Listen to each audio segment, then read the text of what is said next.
everyone, and welcome to our latest Forever 21 podcast, brought to you by Down Syndrome Scotland.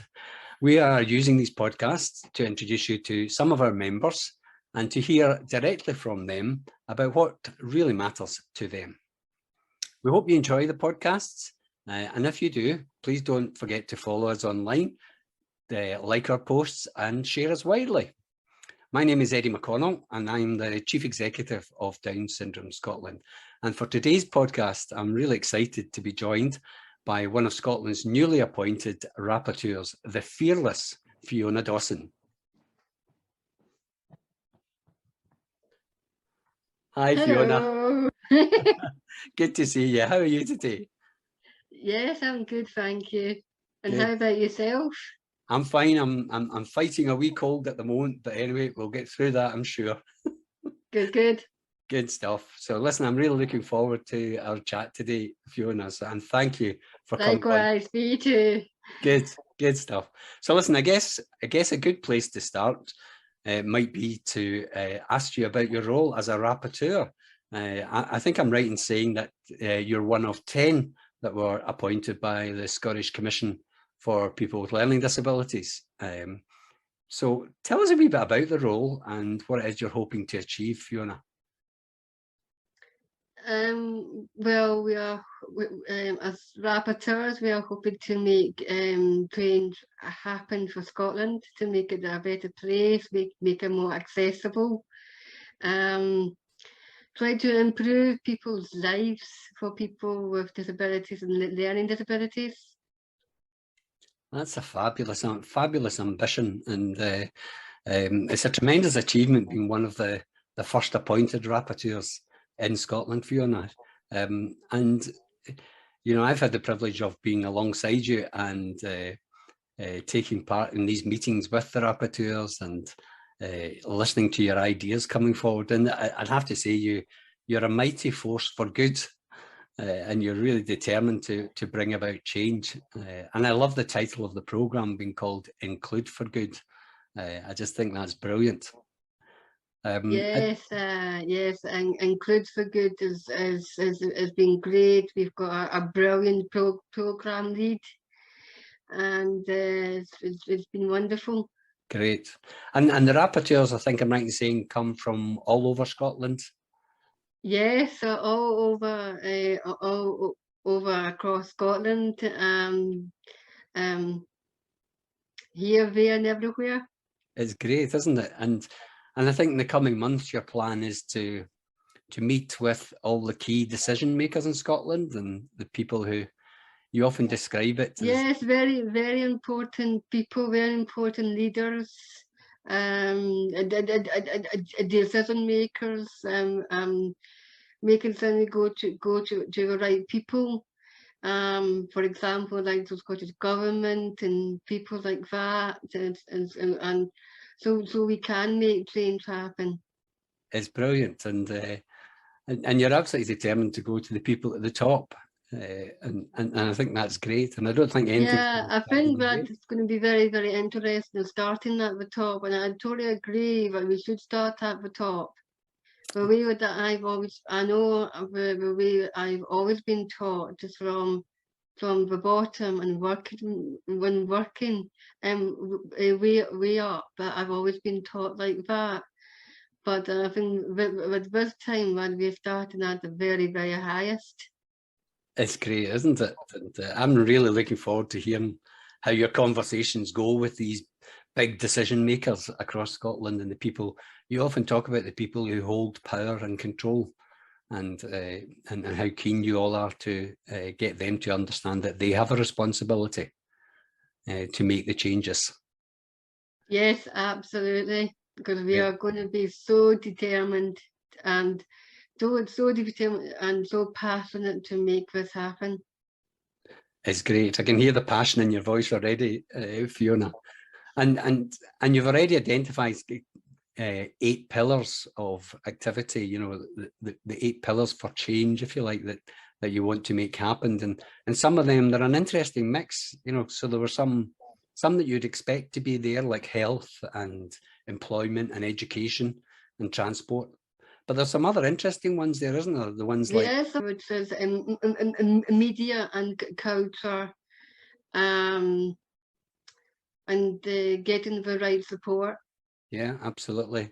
And you also identified identity in there and access to justice, which I thought was really, really interesting. And am I right in thinking you recently met with the Minister for Mental Health and Social Care, Kevin Stewart, to discuss these areas? Yes, we did, and that was an amazing experience of meeting Kevin Stewart, and he seems to be a very, very nice person, and he totally listened to all of us, because we rapporteurs, we did like 3 to 4 minute presentations for each topic, and we came across very, very well. Brilliant. I mean, I got the privilege to be there and witness that, and I think you're right. I think he listened really closely to what each and every one of you had to say. Well, I'm really looking forward to seeing just how the work of the rapporteurs unfolds in the months ahead. So listen, if you want to find out about the rapporteurs and what you guys are up to, how do we do that? Is there a website? Yes, there is a website for Include for Good, and that is www.includeforgood.co.uk. So please check out this website and get to meet the rapporteurs. Oh, good stuff. So everybody, you got the website there from Fiona. So if you want to watch the progress and these change makers in action, check out that website, includeforgood.co.uk. So listen, if you give me permission, Fiona, are you comfortable if I turn the clock back a wee bit? Because I think... Absolutely, absolutely. Because I think a lot of our viewers and people listening to this podcast will probably wonder, where does Fiona get her energy from? You know, where does this passion come from? And I think I'm right in saying that up to the age of 36, it was all about the swimming. Yes, yes, that's absolutely correct. Yeah, a big part of my life has to come from through swimming, and through what I've achieved through my younger days and growing up, and for me to and I've always been a very competitive swimmer. Fantastic, and I think I know that you've been involved in 4 World Championships. You have a collection of something like 400 medals for your swimming. Yes, because I competed at obviously at national and regional competitions. I've competed at 5 Special Olympics, UK, and I've done through DSISO, which means Down Syndrome International Swimming Organization. I competed at 3 international and world championships and 2 Open European Championships. Wow! Where I gained 5 European records at masters level and 2 world records at masters level. It's remarkable how you just trot that out, Fiona, and I'm kind of blown away by your achievements. Yeah, and all through the national and regional competitions, I gained, I believe, over 400 medals. Wow, incredible success in the pool. And I think I'm right in saying towards the end of your swim career, you switched that success into becoming a swim teacher. Is that right? Yes, I always wanted to help other people to achieve their best, to see their potential, to grow even further. And because I know I always wanted to help people with disabilities and learning disabilities, and then I became a qualified swimming coach. Wow! Where I did the highest courses, which I never thought I would become a teacher in the first place, but I managed it. It's fantastic. I think it was UKCC Level 1 award. Yes, it was the UKCC Level 1 Teaching Aquatics course. Fantastic. Fantastic. And then you went on to teach the Learn to Swim programme in Ayrshire, is that right? Yes, Learn to Swim in South Ayrshire, yes. And I also did the SSTQ, which was a Scottish Swimming Teacher Qualification course. Fantastic. And you were involved in the wee ones, the ones who are learning to swim right up to club-ready swimmers? Yeah, it was a wide range of kids. So from a preschool up to club-ready swimmers. That's fantastic, Fiona. And it just seems a fantastic way in which you transferred your talents and your experience and your achievements in the pool to then want to share that with so many others by helping others to learn to swim and progress in their swimming. It really is remarkable and fantastic achievements. Yeah, I think like I said, but I just I've wanted to help people to encourage them, for them to do their best, to have goals and ambitions themselves, and I'd have that passion to continue that forwards. But I know I became a swimming coach, but even though like sort of now I'm still even though I'm not a coach, I'm still helping people.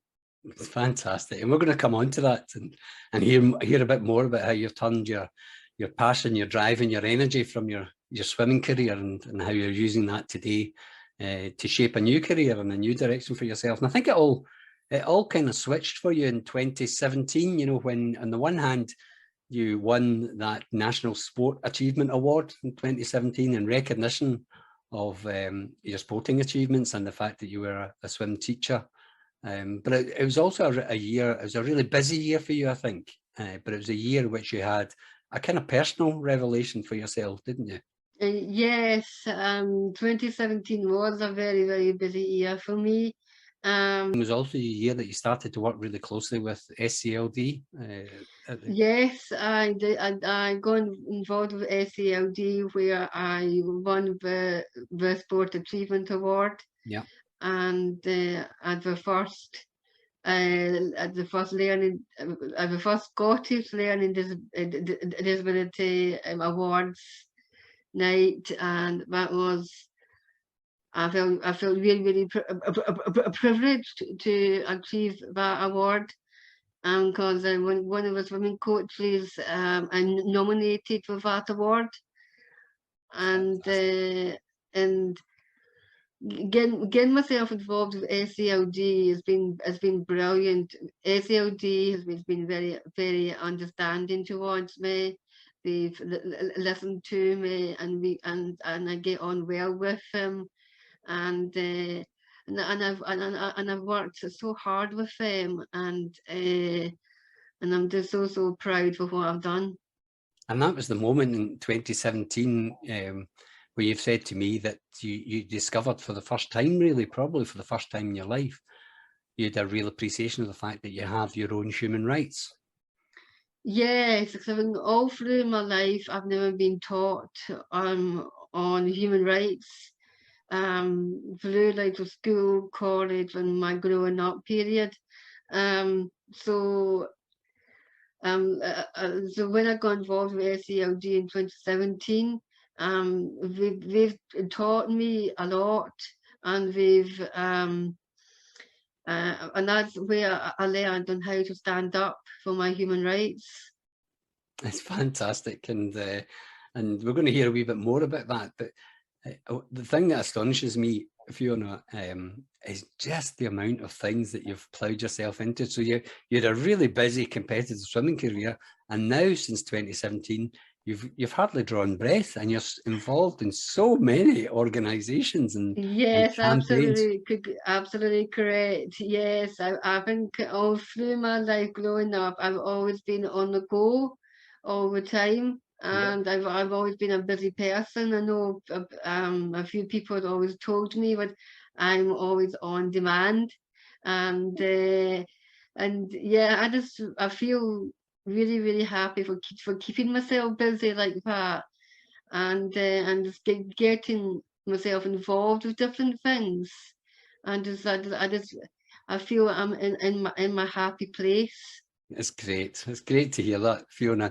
For those watching the podcast, I've got a wee list in front of me of the different organisation, different roles that you're involved in today. So let me run through the list. So we've talked about being the rapporteur with SALD, but as well as that, you're also involved in what's called the National Involvement Network, sometimes called NIN. And you were recently elected, I think I'm right in saying, as the co-chair of NIN. Yes, Wow. yes. I got involved with the National Involvement Network in 2019 because I was the ambassador through SALD at the ISADID World Congress. Yeah. And because from there that I listened to a great speech about the National Involvement Network, where I walked down to the bottom of the auditorium, and people recognised me from Turning Point Scotland because I gave my support for them, and I was so interested to get involved with the National Involvement Network. Fantastic. And look at you today, you're now co-chair of the National Involvement. Yes, I am. I feel very privileged and honoured to be co-chair of an NIN, and this means that we are like the co-chairs, that we are going to be leading the National Involvement Network for 3 years. It's fantastic. We've had elections where all the NIN members voted, and so I just love to challenge myself even more.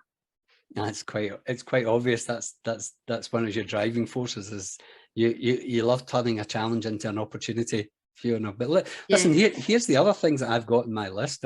You are on the policy-led practice panel of Inclusion Scotland. You work with Eco Futures and the Edinburgh Development Group. You're a member. Yes, because in fact it's actually called the PLPP. Which yes. is actually called People-Led Policy Panel. Yep. Through Inclusion Scotland. Fantastic. And you were involved in the development group that developed the fantastic Human Rights Town app.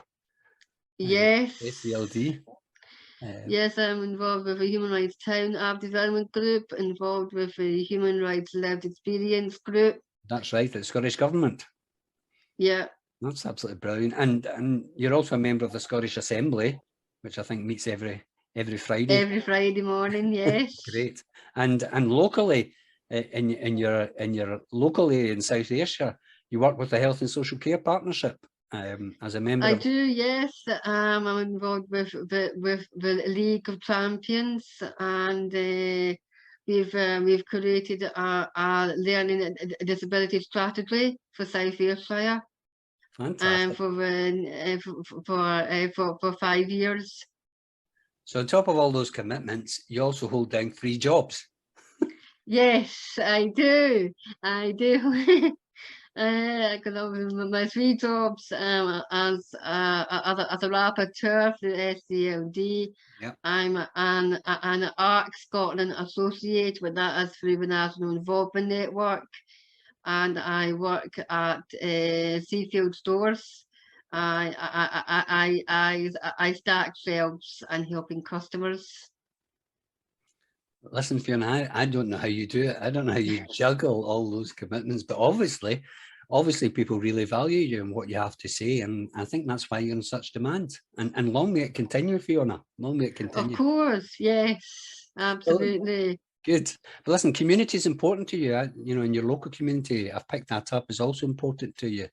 You know, you've yes, because communities is really important for me, because because I hate seeing people with disabilities and learning disabilities to be left out of with things. I feel it's very important that they have, I feel it's very important to have like some groups and activities Yep. For people to do in their lives. But I think the problem is the lack of support out there, and because I watched a documentary that which was on disclosure locked in the hospital. Disclosure Scotland, wasn't it? In the BBC. Which, yeah, on BBC, Yep. yeah, and I felt disgusted by it, and that's why it got me thinking that. I've got me thinking that because why, what people do, why? I mean, because obviously that I kind of feel sick to my stomach by it, because I think, like I said, that there's a lack of support out there for people with disabilities. Like for people with disabilities, they need to have a voice and for them to be heard. Great. And because we are the driving force for change. It's phenomenal. I mean, it might have taken you 36 years to discover that you had your human rights, but I think you're making up for lost time, Fiona. You know, there's no doubt about that. And I'll tell you something, you pack a lot into your life, Fiona. It's phenomenal. And in addition to that, you love your long walks, and you're also into your art and design. That's always been something that's been important to you as well.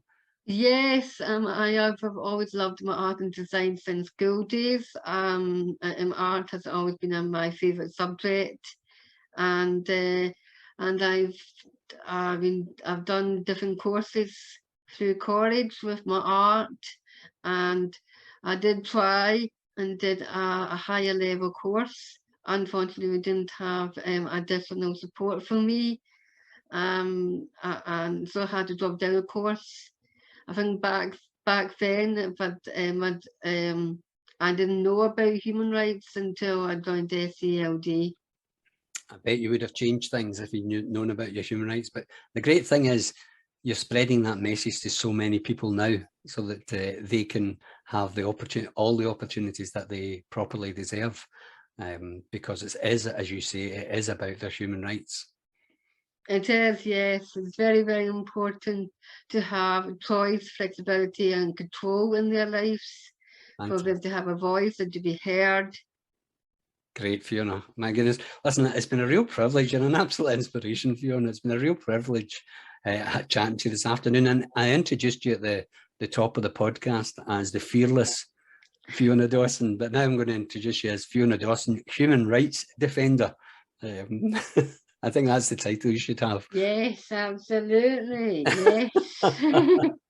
So listen, have you enjoyed taking part in the podcast today, Fiona?